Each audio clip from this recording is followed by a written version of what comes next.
ప్రైజలా దేవుని స్తోత్రం. క్రీస్తుని దేవుని బిడ్డలారా, ఉదయకాలమున ప్రభు నామమున మీ అందరికీ వందనాలు తెలియజేస్తున్నాను. చేరి వచ్చిన మీ అందరినీ మనందరినీ దేవుడు దీవించునుగాక. దేవుని బిడ్డలారా, గమనించండి, ప్రతినిత్యం అనుదిన ఆశీర్వాదాలు పొందుటకు, అరుణోదయ కృపావరాలు పొందుటకు దేవుడు మనకిచ్చిన గొప్ప ధన్యతను బట్టి దేవునికి వందనాలు చెల్లిస్తున్నాం.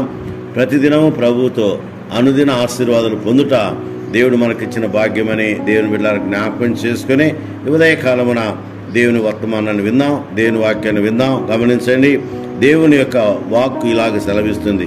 జకర్యా గ్రంథం 2వ అధ్యాయము 10వ వచనాన్ని చదువుకుందాం. జకర్యా గ్రంథం 2వ అధ్యాయము 10వ వచనాన్ని చదువుకుందాం. సియోను నివాసులారా, నేను వచ్చి మీ మధ్య నివాసము చేతును, సంతోషముగా ఉండి పాటలు పాడుడి, ఇదే యెహోవా వాక్కు. సియోను నివాసులారా, నేను వచ్చి మీ మధ్యన నివాసము చేతును, సంతోషముగా ఉండి పాటలు పాడుడి, ఇదే యెహోవా వాక్కు. చూసారా, గొప్ప వాగ్దానం. ఈ ఉదయకాలమున దేవుడు మనకిచ్చిన గొప్ప వాగ్దానం. గమనించండి, దేవుడు నేను వచ్చి మీ మధ్య నివాసం చేతును అంటున్నాడు. నివాసం అంటే కలిసి కాపురం చేయటం. నిజమే దేవుని బిడ్డలారా, గమనించండి, నమ్ముతున్నారా? దేవుడు మహోన్నతుడు, మహాదేవుడు, పరిశుద్ధుడు, నిత్య నివాసి. ఆయన మహోన్నతమైన స్థలంలో నివసించువాడు. అయితే ఆయన అంటున్నాడు, నేను వచ్చి మీ మధ్య నివాసం చేతును, సంతోషముగా ఉండి పాటలు పాడుడి, ఇదే యెహోవా వాక్కు. చూసారా దేవుని బిడ్డలారా, గమనించండి, నమ్ముతున్నారా? దేవుడు అంటున్నాడు జకర్యా ప్రవక్తతో, నేను వచ్చి మీ మధ్య నివాసం చేసేదను అంటున్నాడు. నిజమే దేవుని బిడ్డలారా, గమనించండి, ఆయన వచ్చి మన మధ్య నివాసం చేస్తాడు. నమ్ముతున్నారా?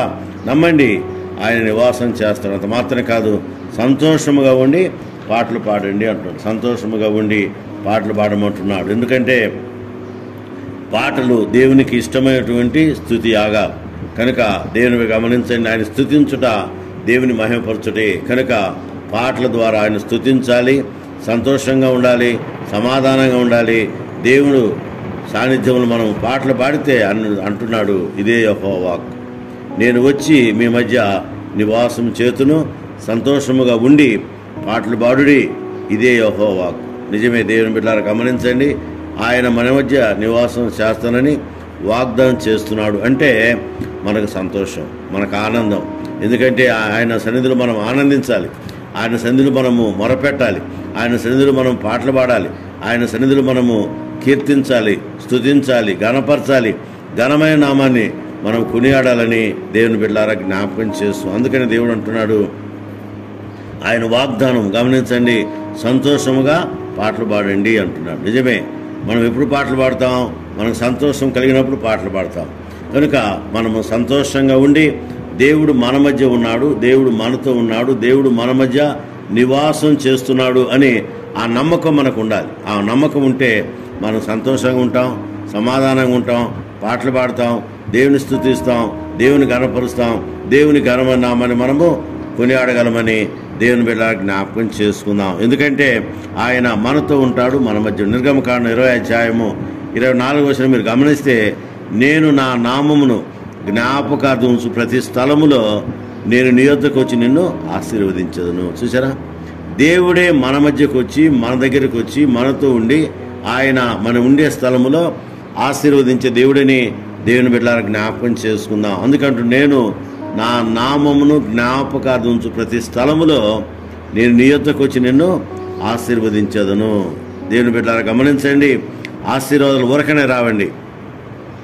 ఆయన నామమును మనము స్తుతిస్తే, కీర్తిస్తే, ఆయన ఘనమైన నామాన్ని కొనియాడితే దేవుడు మనతో ఉంటాడు. అంత మాత్రం కాదు, దైవ భయము కలిగి జీవించినప్పుడు ఆశీర్వాదాలు వస్తాయి. దైవ భయము కలిగిన వారికి దేవుడు ఆశీర్వాదాల యొక్క విలువ, ఆశీర్వాదాల యొక్క ప్రవాహము ఆయన ప్రవహింపచేస్తాడు, కుమ్మరింప చేస్తున్న విషయాన్ని దేవుని బిడ్డలకు జ్ఞాపకం చేసుకుందాం. అందుకని దేవుడు అంటున్నాడు, నేను మీ మధ్య ఉండి మిమ్మల్ని ఆశీర్వదించదు.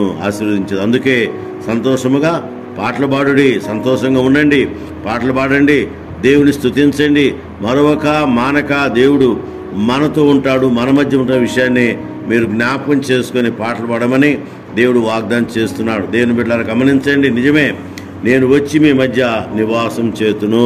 చూసారా, మనము నివాసించే స్థలానికి ఆయన వస్తాడు, ఆయన మన మధ్యకు వస్తాడు, ఆయన మనతో ఉంటాడు, మన మధ్య కార్యాలు జరిగించి దేవుడు అన్న విషయాన్ని దేవుని బిడ్డలకు జ్ఞాపకం చేసుకుందాం. ఎందుకంటే ఆయన సన్నిధి మనకు తోడుగా ఇవ్వాలని, ఆయన సన్నిధి కాంతి మనపై ప్రకాశింప చేయాలని, ఆయన మన మధ్య ఉండాలని, ఆయన మనతో ఉండాలన్న ఉద్దేశం ఆయనకు ఉంది కనుక అలాగా దేవుడు నేను వచ్చి మీ మధ్య నివాసం చేతును, సంతోషంగా ఉండి పాటలు పాడుడి అని దేవుని యొక్క వాక్కు కనుక సంతోషంగా ఉండి పాటలు పాడదాం.